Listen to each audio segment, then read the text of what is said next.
AP set 2025కి సంబంధించి dates అయితే release చేయడం అయితే జరిగిందన్నమాట. సో, ఏ రోజు ఏ ఎగ్జామ్ అనేది కండక్ట్ చేస్తారనేది కూడా క్లారిటీగా ఎక్స్‌ప్లెయిన్ చేస్తాను. అలాగే ఎప్పటివరకు ఈ ఎగ్జామ్స్ అనేది నిర్వహిస్తారనేది కూడా ఈ వీడియోలో క్లారిటీగా ఎక్స్‌ప్లెయిన్ చేయడం అయితే జరుగుతుంది. దానికంటే ముందుగా మన ఛానల్ ఫస్ట్ టైం ఎవరైతే చూస్తున్నారో సబ్స్క్రైబ్ అయితే చేసేసుకోండి. పక్కన గంట సింబల్ గట్టిగా నొక్కండి. మన ఛానల్‌లో పెట్టే ప్రతి వీడియో మీకు నోటిఫికేషన్ కింద రావడం అయితే జరుగుతుంది. ఈ వీడియో కనుక నచ్చినట్లయితే లైక్ చేయండి, షేర్ చేయండి, కామెంట్ చేయండి. ఫ్రెండ్స్ వీడియోలోకి అయితే వచ్చేద్దాం. ఎంపీసీ, బైపీసీ విద్యార్థులకు అలర్ట్ అని చెప్పి అయితే వెయిటింగ్ న్యూస్‌లో రావడం అయితే జరిగిందన్నమాట. సో, ఇక్కడ మనం చూసుకున్నట్లయితే గనక ప్రవేశ పరీక్షల తేదీలను ఉన్నత విద్యా మండలి ప్రకటించడం అయితే జరిగింది.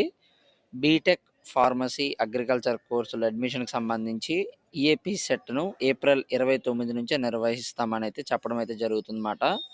సో, ఏప్రిల్ 29 నుంచి అయితే స్టార్ట్ అవ్వడం అయితే జరుగుతుంది. ఏప్రిల్ 29, 30 అగ్రికల్చర్‌కి సంబంధించి ఎగ్జామ్ అయితే ఉంటుంది. ఇంకా మే 2 నుంచి 5 వరకు ఇంజినీరింగ్ సంబంధించిన పరీక్షలు అయితే ఉంటాయన్నమాట. ఎంపీసీ, బైపీసీ విద్యార్థులకు ఈ పరీక్షలకు ప్రిపేర్ కావాలని అయితే ఉంటుందని అయితే చెప్పడం అయితే జరిగిందన్నమాట. ఇక్కడ ఫైనల్‌గా చూసుకున్నట్లయితే కనుక ఏప్రిల్ 29, 30 అయితే అగ్రికల్చర్, మే 2 నుంచి 5 వరకు అయితే ఇంజినీరింగ్‌కి అయితే ఉంటుందని అయితే చెప్పడం అయితే జరిగింది.